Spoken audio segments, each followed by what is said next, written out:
Hi, I'm Chris. Welcome to my YouTube channel. Today we're going to be looking at bicycle safety cameras.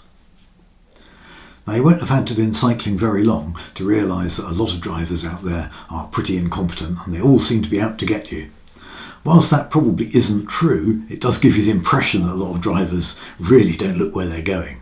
Now if there ever was an accident and the police became involved, it's much easier to support your case if you actually have a camera yourself. The usual types of cameras that have been used on bicycles are GoPros. So you can get the GoPro clone. This is a GoPro clone. They're normally around about €50, $50, something like £50. But there now actually are proper bicycle cameras. If we open it up and see what's inside, so it's got a fairly nifty little camera, like that. I think it goes that way up there, so you've got the rubber buttons at the top, it's got a rubber seal at the bottom, and inside there you put your SD card, and there's a socket for your USB port, which both charges the internal battery and can allow you to download the footage afterwards. It's quite good, and it's slightly smaller than the action camera. It fits onto a bracket like that, which goes around the frame. This one just pushes in there.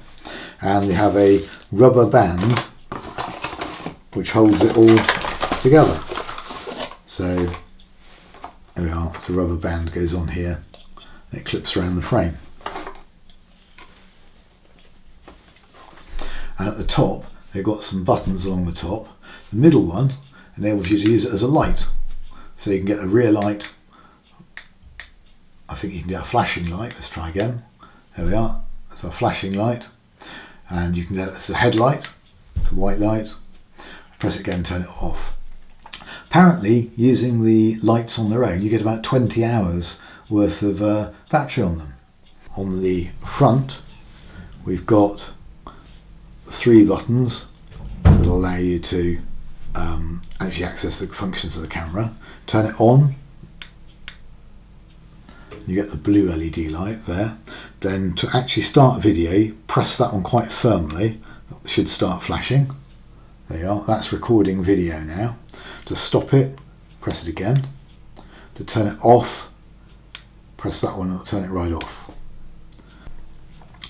You do actually have another function as well. You can actually take photographs with this. I'm not sure quite how useful that would be. What you do is you turn the camera on, press that one again, and you get the red button.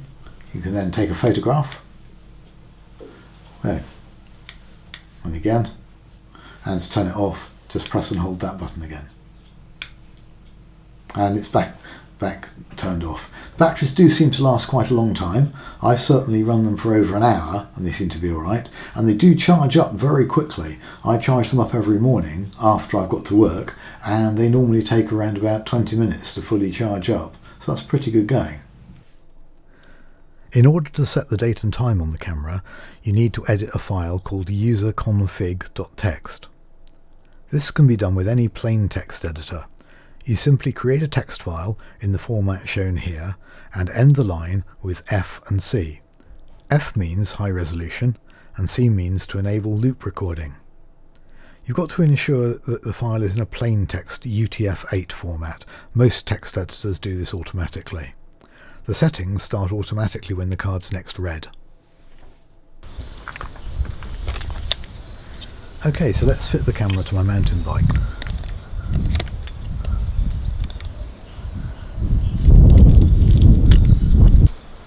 The rubber bands seem to work much better than you'd think.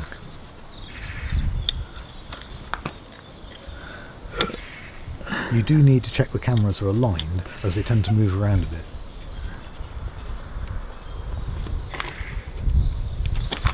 And just in case you've got a slightly unusual bicycle, you can fit these cameras onto a GoPro mount.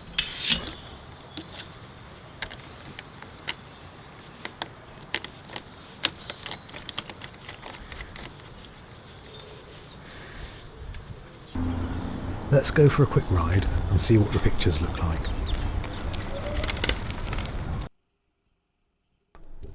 You'll notice that the date and timestamp is always shown down at the bottom left-hand side of the picture. You can't turn this function off.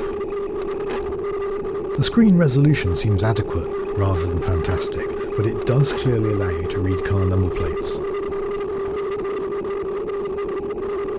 You'll also notice a great deal of noise.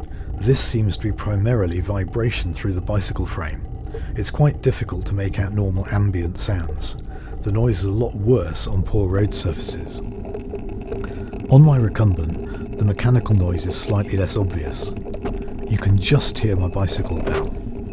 In order to get the pictures from the camera, all you need to do is plug it in via the USB cable or take the SD card out. And when you look on the card, you'll see there are two folders, one for photos and one for videos. When you open the video folder, you'll see all your files in a standard AVI file format. This format can then be imported into any of your video editing software or played on a media player. So in summary, this very cheap camera, around about £22, represents excellent value for money. It's not too expensive, it's on the par with the price of some decent bicycle lights anyway. You wouldn't be too upset if you broke them or if it stopped working in the wind and the rain or something like that, or if they got stolen. And overall, pretty good, I'd say. If you enjoyed this video, please hit the subscribe button. Thank you very much.